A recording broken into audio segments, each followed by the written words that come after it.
Entire military command, entire political command এবং তাদের entire তাদের যে আদর্শের মধ্য দিয়ে আপনার তারা রাষ্ট্র পরিচালনা করে, সেই আদর্শের সঙ্গে আমি ব্যক্তিগতভাবে একমত নই, কিন্তু এটা সেই দেশের মানুষ ঠিক করবে প্রধানত কোন আদর্শে তারা চলবে। সেই 3টা কমান্ডের উপর অতর্কিত হামলা করে তাদেরকে হত্যা করেছে। এইটার বিষয়ে মার্কিন যুক্তরাষ্ট্রের বহু ট্র্যাডিশনাল মিত্র এই ঘটনার নিন্দা জানিয়েছে। বাংলাদেশ সরকার এই ব্যাপারে নিন্দা জ্ঞাপন করতে পরিপূর্ণভাবে ব্যর্থ হয়েছে। উল্টো এই ঘটনার পরিপ্রেক্ষিতে ইরান যখন মার্কিন যুক্তরাষ্ট্রের মিলিটারি অ্যাসেটসগুলির উপর তার প্রতিবেশী রাষ্ট্রের উপর হামলা করে, সেইটাকে তারা নিন্দা জানিয়েছে। এইটার মধ্য দিয়ে দেখুন, একটা মানুষের ব্যক্তিগত জীবনে যেমন কতগুলি মোরালিটি দরকার পড়ে, নৈতিকতা, সামাজিক জীবনে, জাতীয় জীবনে পড়ে, তেমনি রাষ্ট্রের মোরালিটি বলে একটা কথা থাকে। এই হামলাকে নিন্দা করতে না পারা এবং এই হামলা বন্ধ করবার জন্য আহ্বান জানাতে না পারা যে কোনো স্বাধীন রাষ্ট্রের একটা ইমোরাল একটা পজিশনকে আপনার প্রতিফলিত করে। এই কাজটা তারা করেছে। তো ফলে বাংলাদেশের রাষ্ট্রের নতুন সরকার অধীনে পররাষ্ট্রনীতি এইটা নিয়ে অত্যন্ত উদ্বিগ্ন। আর কোনো মন্ত্রী বা এর মধ্যে জাতীয় সংসদের স্পিকার, ডেপুটি স্পিকার নিয়োগ হয়েছে, বিভিন্ন বিশ্ববিদ্যালয়ের উপাচার্য, বাংলাদেশ ব্যাংকের গভর্নর সহ।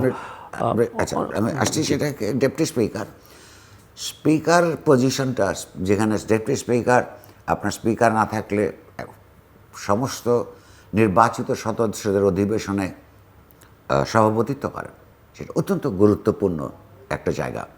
মানুষ সেখানে সাধারণত সবার কাছে অ্যাকসেপ্টেবল, ভালো চারিত্রিক বৈশিষ্ট্য সম্পন্ন, সুনাম আছে, সামাজিক মর্যাদা ভোগ করে, এরকম কোনো মানুষকেই স্পিকার এবং ডেপুটি স্পিকারের পদ দেওয়ার উচিত। এবং অতীতেও এরকম চিন্তাভাবনা হয়েছে, ওইভাবেই করবার তারা চেষ্টা করেছে, যার যেটুকু রিসোর্সেস ছিল, হিউম্যান রিসোর্সেস, সেইভাবে।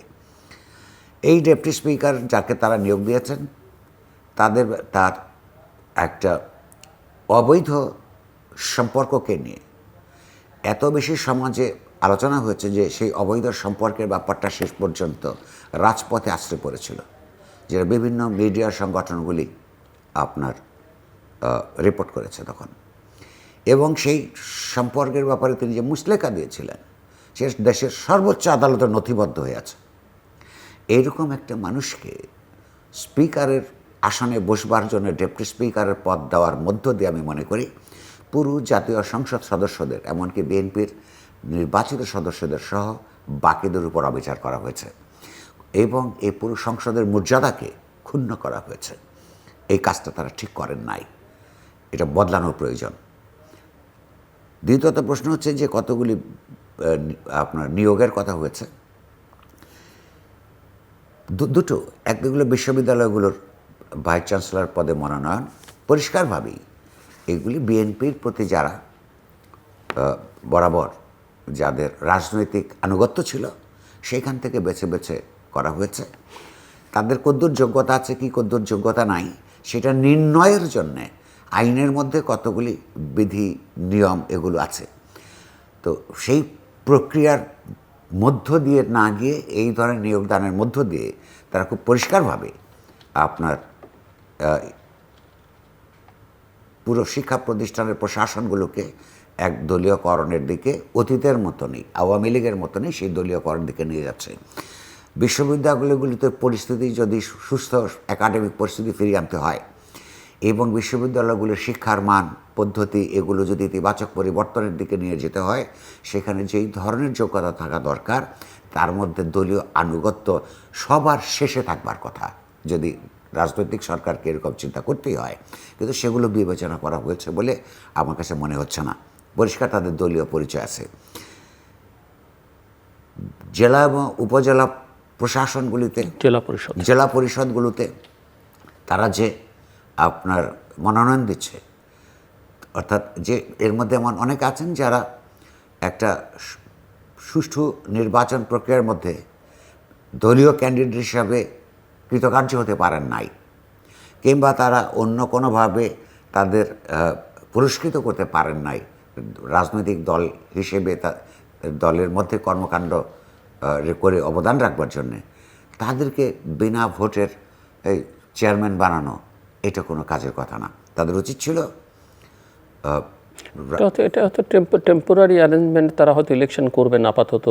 সেখানে উচিত ছিল নির্বাচনী ব্যবস্থার প্রতি মানুষের আস্থা ফিরিয়ে আনবার জন্য, যেটা আওয়ামী লীগ আমলে প্রায় ধ্বংসপ্রাপ্ত হয়েছে। সেখানে অ্যাডমিনিস্ট্রেটর নিয়োগ করবার আরও পদ্ধতি আছে। ওরা দলীয় লোকজন না দিয়ে সেখানে নিরপেক্ষ লোককে দিয়ে সেই সুযোগ ছিল। প্রশাসন থেকে হতে পারতো, অন্য জায়গার থেকেও হতে পারতো। সেগুলো না দিয়ে দিয়ে একটা সুষ্ঠু নির্বাচনের প্রক্রিয়াকে এগিয়ে নিয়ে গেলে আমরা বুঝতে পারতাম যে বিএনপি এক ধরনের নির্বাচনিক গণতান্ত্রিক প্রক্রিয়ার মধ্যে নিজেদেরকে নিয়োজিত করেছে, সেটা আমরা দেখে নাই। গভর্নরের ব্যাপারে, বাংলাদেশ ব্যাংকের গভর্নরের ব্যাপারে আমার একটু অনেক সমালোচনা দেখেছি, কিন্তু এখানে ইংরেজিতে যেটা বলে I keep my fingers crossed, এ কারণে যে এ কথা সত্য যে বাংলাদেশের ব্যাংকের বা যে কোনো দেশের সেন্ট্রাল ব্যাংকের গভর্নরের যে ধরনের আপনার সামাজিক ভাবমূর্তি থাকে, এই গভর্নরের সেই ভাবমূর্তি নাই। কিন্তু একই সঙ্গে আমি যদি অতীতের দিকে তাকিয়ে দেখি, অত্যন্ত ভালো ভাবমূর্তি ছিল, পাণ্ডিত্য ছিল, স্কলারলি অ্যাচিভমেন্টস ছিল।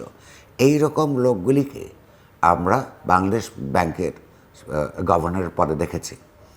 তাদেরকে যে অপরাধ করতে দেখেছি, অথবা যে অন্যায় করতে আমরা দেখেছি, অথবা যেই সমস্ত অন্যায়কে প্রশ্রয় দিতে দেখেছি, সেইখানে বাংলাদেশে আপনার বুদ্ধিবৃত্তিক কিংবা পাণ্ডিত্যমূলক জনক ভাবমূর্তির মধ্য দিয়ে ব্যাংকিং সিস্টেম ঠিক হবে, এইটাও আবার মনে করবার কোনো কারণ নাই। প্রশ্নটা হচ্ছে যে আমি বলছি যে কারণে যে সমস্ত কারণে আপনার কতগুলি আছে তাত্ত্বিক দিক, মুদ্রা ব্যবস্থা ইত্যাদি ইত্যাদি, যেগুলো মানে অর্থনৈতিক ব্যবস্থার কতগুলি তাত্ত্বিক দিক আছে, সেই যেগুলো ন্যূনতম জিনিস না বুঝলে আপনার হলো অর্থনীতি সম্পর্কিত আলাপ জ্ঞান না থাকলে চালানো যায় না। বাট অন্যদিকে একজনকে 9টা ব্যাংকের মালিক হতে দেওয়া যায় কি না? লুটপাট করে ডিরেক্টররা ব্যাংক লুটপাট করে বিদেশের টাকা পাচার করবার পন্থা রোধ করা যায় কি না, এটার জন্যে কিছুই পাণ্ডিত্য লাগে না। দেশপ্রেম দরকার পড়ে এবং কতগুলি সাধারণ অর্থনৈতিক জ্ঞান দরকার পড়ে। বাংলাদেশের ইকোনমি কোনো $1 ট্রিলিয়ন ইকোনমি না। এমনিতে ওভারঅল প্রাইম মিনিস্টার এবং তার মন্ত্রিপরিষদের সদস্যদের যে পারফরমেন্স,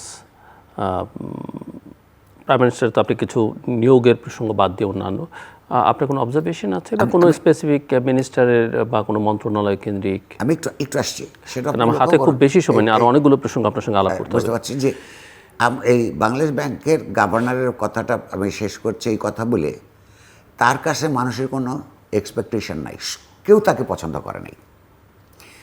তিনি যদি চান ন্যূনতম সততা এবং স্বজনপ্রীতি থেকে যদি সততা যদি উনি অবলম্বন করতে পারেন, স্বজনপ্রীতি থেকে যদি দূরে থাকতে পারেন, অলিগার্কিগুলি লুটপাটের যে অলিগার্কি তার থেকে যদি মুক্ত রাখতে পারেন, আমার ধারণা তার একটা প্রমাণ করবার সুযোগ আছে যে পণ্ডিতদের চাইতে কাজের লোকের বেশি গুরুত্বপূর্ণ। দেখা যাক, এক্ষুনি হয়তো সেটা আমরা বলতে পারবো না।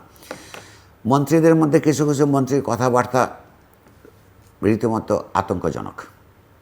ধরুন শিক্ষা মন্ত্রণালয়, এটা অত্যন্ত গুরুত্বপূর্ণ জিনিস। বাংলাদেশের রাজনৈতিক, শিক্ষাগত, সাংস্কৃতিক যে অবস্থার দুরবস্থা তৈরি হয়েছে বহু বছরের অপশাসনের কারণে, সেইখান থেকে আমাদের একটা ইতিবাচক অগ্রযাত্রার সূচনা করবার জন্য এই মন্ত্রণালয়টা অত্যন্ত গুরুত্বপূর্ণ। তো আমরা দুটো জিনিস যদি লক্ষ্য করি, সর্বশেষ আমরা প্রাইমারি শিক্ষা লক্ষ্য করুন, বিশ্ববিদ্যালয় পর্যায়ে শিক্ষাটা শেষ পর্যন্ত কেমন হবে এটা নির্ভর করে আপনার প্রাইমারি এবং মাধ্যমিক পর্যায়ে শিক্ষার মান কী, সেটা কতটা বিকশিত হচ্ছে, কতটা ধরে রাখা যাচ্ছে।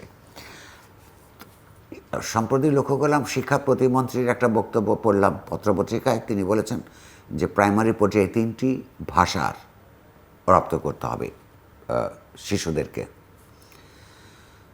আমি একটু তাজ্জব হয়েছি এই কারণে যে প্রথম কথা হচ্ছে তাত্ত্বিকভাবে 3টি ভাষাকে রপ্ত করবার জন্যে ওই সময়টা খুব উপযুক্ত টাইম না এটা, এবং এই নীতির বিরুদ্ধে বাংলাদেশে একবার পাকিস্তান আমলে আর একবার বাংলাদেশ আমলে দুইবার অনেক বড় বড় শিক্ষা আন্দোলন হয়েছে এবং সেখানে প্রচুর আপনার তাত্ত্বিক তর্ক বিতর্ক হয়েছে সমাজের মধ্যে। এটার ভালো মন্দের দিক কি আছে।